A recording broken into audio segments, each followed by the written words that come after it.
আপা আর আসবে না, কাকা আর আসবে না, অনেক বেশি সম্মানের। আমি মনে করি আপনারা সেই সম্মানকে রেখেছেন।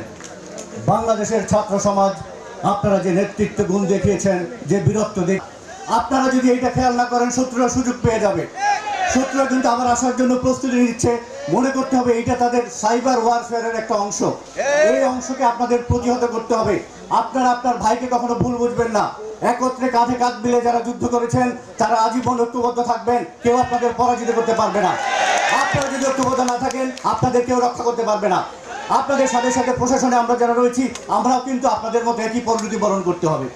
আপনাদের আমার পরিণতি যদি আপনারা সঠিক চান, দেশকে যদি স্বাধীন সার্বভৌম বাংলাদেশ হিসেবে প্রতিষ্ঠা করতে চান, যদি বহিঃশত্রু আক্রমণ থেকে মুক্ত করতে চান, অতএব আপনাকে ঐক্যবদ্ধ হতে হবে।